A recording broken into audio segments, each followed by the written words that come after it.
Hello guys, welcome to Africa Gossip Arena. The report of the Ethics Committee chaired by Senator Neda and of other contributions that have been made, including the very, very insightful summary by the Senate leader. I thought, because you have encouraged us, sir, regardless of what my dad said, that you have no friend, I think you have friends. It would be dangerous for you to lead yourself to the conclusion that you don't have friends.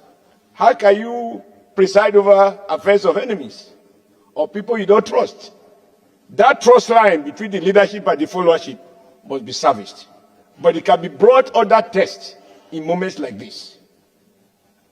My advice is that the quality of a leader is tested when you are under severe provocation, how you manage it. Which is why I appreciate the way you have even admitted to more complaints as if nothing had gone wrong. Sometimes in leadership we face those temptations.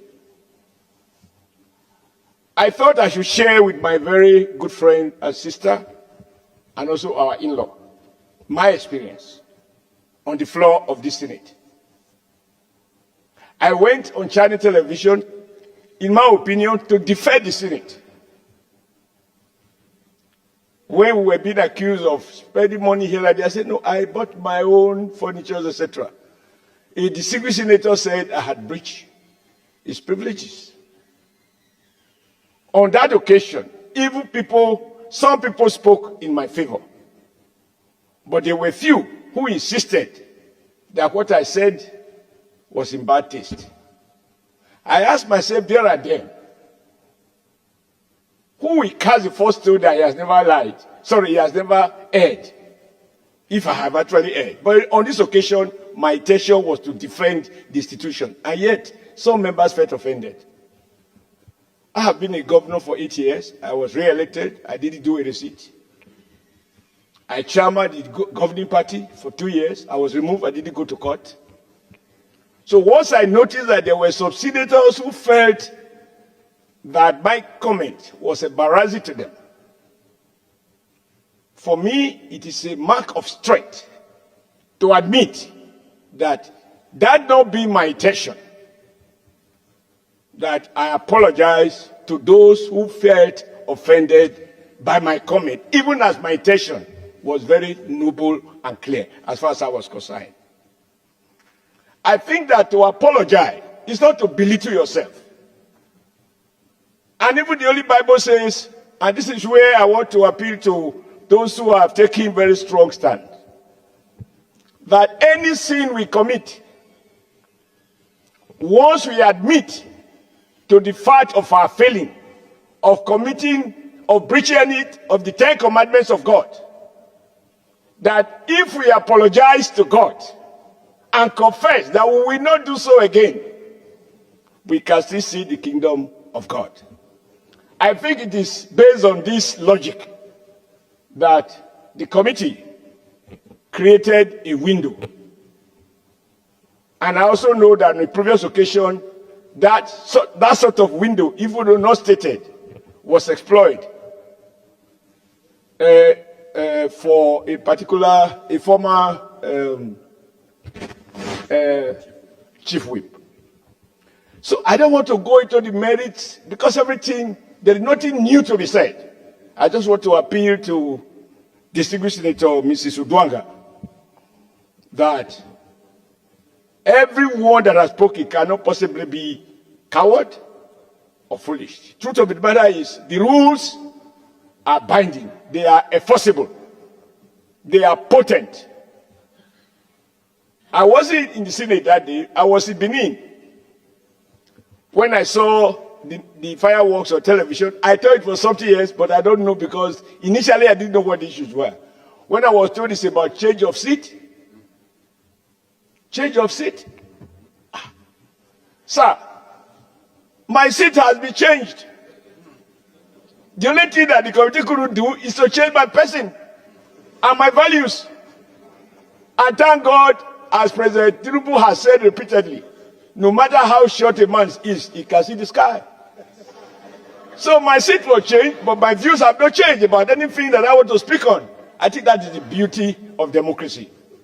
This is meant to appeal to Senator Natasha, who you had caused as revealed by the leader of the House, that you even address her as princess of the Senate.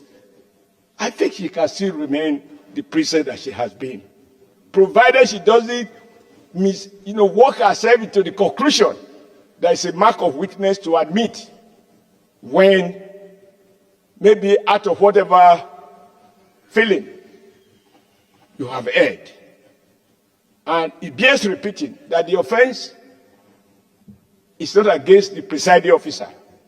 It's breach of the rules under which affairs of this Senate are conducted. I'm not going to go to whether somebody has been favored or not favored. In life, what you do think is a favor, somebody else will see it as a favor. So I want to appeal to you, Mr. President. It's not an easy thing to sit there and issues of change of seat. That's what I want to comment on. Issues of change of seat degenerated to the kind of fireworks that we saw on television.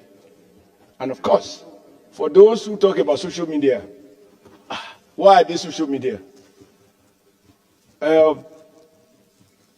That is the way it works. So I conclude, sir. I thank you for allowing me to speak, and I apologize to the Senate leader that I'm speaking after he had spoken. But this is the time you had acknowledged me to speak. I think that the committee, if you follow the sequence, issues of discrimination cannot be proven. It is actually the opposite. That under your leadership, distinguished Senator Mrs. Uduaghan can claim victimization based on facts. And I urge her to reflect deeply about tomorrow, because she can do nothing about yesterday, but she can mend by recognizing that to apologize for what you have found to be wrong is not a mark of weakness. And to our colleagues, I think rebuilding our collective image is necessary. I had occasion to say that once you have been stripped naked in the market, how much more can you cover, since everybody has seen it? But then I also then asked myself subsequently, because you were stripped naked in the market, should you continue to walk naked all over the country? The moment you realize you have been naked, we are told that when a madman realizes that she's naked, if you begin to wear clothes, then you know it's regaining sanity. It is not a mark of weakness. So I don't want to be on the side of peace. And I don't want all of us to be hawks. In this case, we need some doves to, temper the general feeling in the Senate. I don't think there's any division. No one has questioned the facts as they are, and facts are stubborn. You can wrestle with the fact, you can wrestle with the truth, but you can't defeat the truth. And on that note, I want to thank you, sir, for this opportunity. And I believe my sister has held all those who have spoken. And I'm sure she knows she has a lot of friends among those who have spoken.